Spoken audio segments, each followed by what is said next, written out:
In class, we've already talked about how to represent different electrostatic interactions with charge diagrams, showing where the positive and negative charges are to explain what we see in things like charging by friction, charging by conduction, grounding, polarization, and charging by induction, our newest one.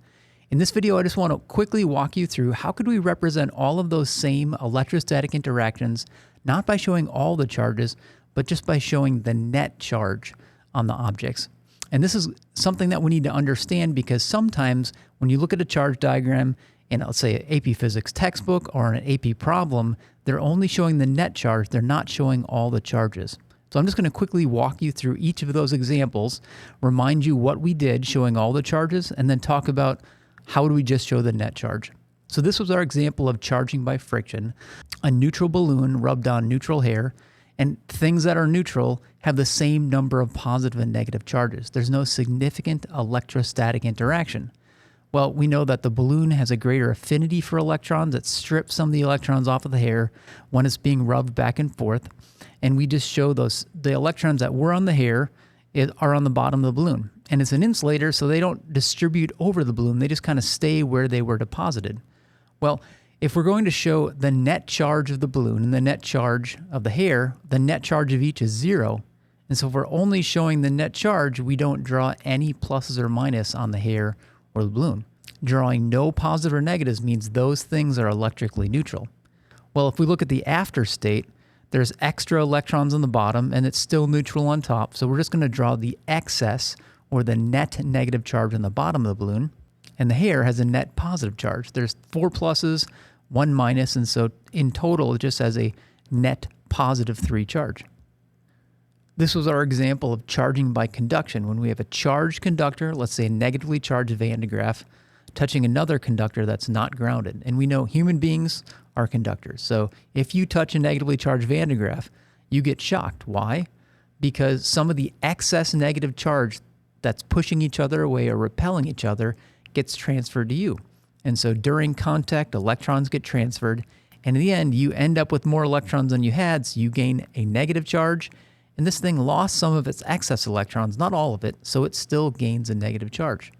So if we just show the net charges, you're neutral, draw nothing. The Van de Graaff has an excess of negative charge. During contact, some of that excess negative charge was transferred to neutral you or the neutral person.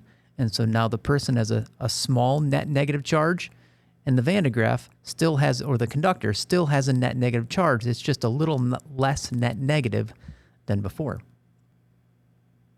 Here's another example of charging by conduction, which we didn't do in our notes. Let's say the Van de Graaff had a net positive charge. So there are 4 pluses and 2 minuses. You started out neutral. And what happens if a neutral conductor touches a positively charged conductor? Well, if this has a net positive charge, there's more attraction to the electrons, the things that can move, than repulsion. And so at least some of the electrons will be drawn or attracted into the positively charged conductor. Well, if the hand lost an electron and it was neutral, or some electrons, now it has a slight net positive charge, and this thing is still positively charged, it's just less positively charged. So how would we represent that just by showing net charges? Well, again, here the conductor has a net positive charge. That doesn't mean there's only positive charges there.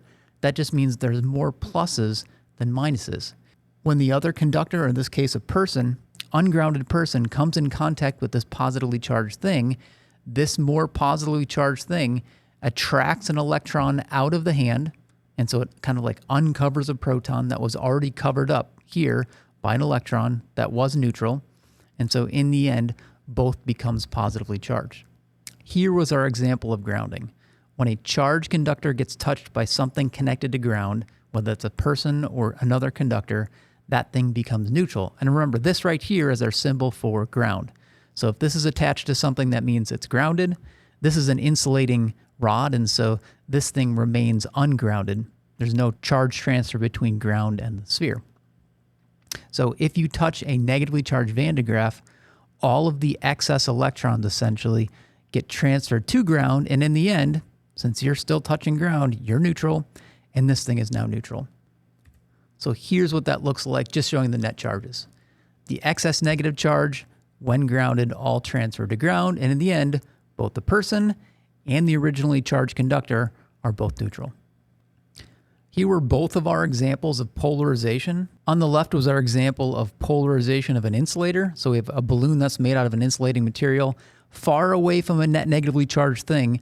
And when they're far away, there's no significant electrostatic interaction, so this thing basically remains neutral. When the balloon gets close, though, this negatively charged Van de Graaff polarizes the atoms inside of the insulator. And so since this has more negatives than positives, the electrons, which are free to move at least around the atom, kind of get shifted over to the right. And so all the pluses in each atom are a little bit closer to the negatively charged thing than the negatives, and so the overall attraction is greater than the repulsion. And so the balloon overall gets attracted to the negatively charged thing.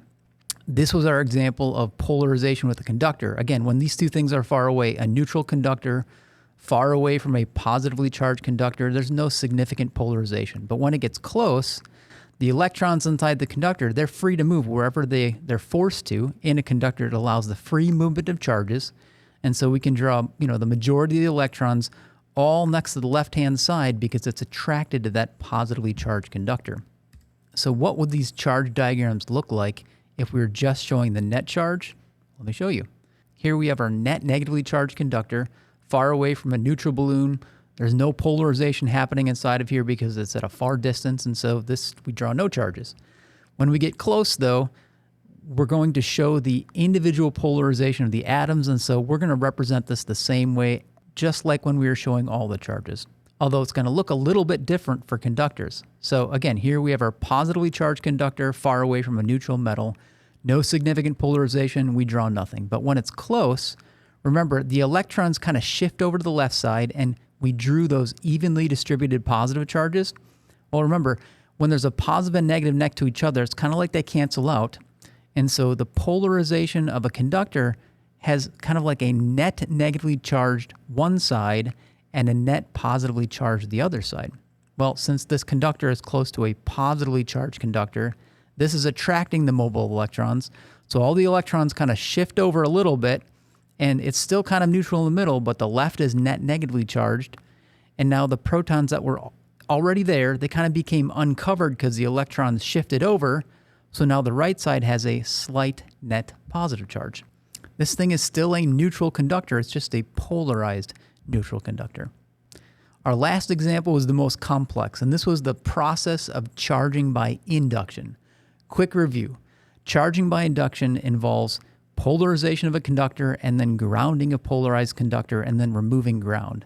And in the end, that process will produce something with a net electric charge that was originally neutral. And you need conductors for this stuff. You can't do this with insulators. And so we've got a neutral piece of metal far away from a positively charged piece of metal, and we've got a person that's connected to ground that can touch this conductor. So the first thing is polarization. You bring the neutral piece of metal close to the charged piece of metal, and we get polarization. The electrons are attracted here. And so we have a polarized piece of metal that's neutral. And if you ground that, in this case, electrons will actually be attracted out of ground. And why?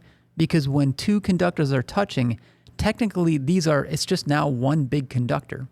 And there's more electrons available to be pulled over close to this positively charged conductor that's attracting it. And so this allows a larger conductor allows a greater degree of polarization, and essentially electrons are coming out of ground, they're attracted into this thing, and so now it's getting more electrons. It was neutral, it gained electrons, so this has now more negatives than positives, and if you then remove ground, those extra electrons can't get back anywhere, they can't go back to ground, and so in the end, this thing that was neutral now has extra electrons, it has a net negative charge.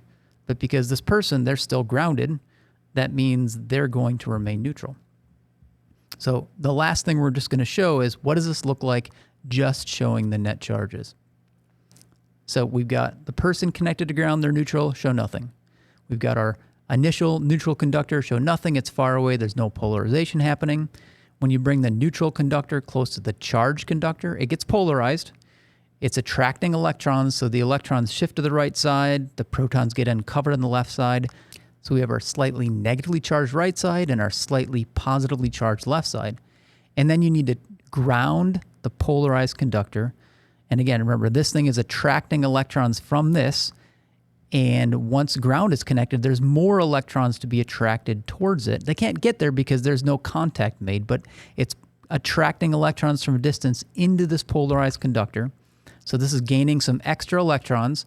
And if ground is removed while it's still polarized, like those electrons can't get back. And so here, now we're just showing the excess charge that ended up being transferred from ground into it. So this has a net negative charge. And since the hand's connected to ground, in the end, it's just neutral. So hopefully this helps remind you about all the different types of electrostatic interactions we've talked about and discussed, and thinking about another way to represent those charge diagrams just showing the net charge.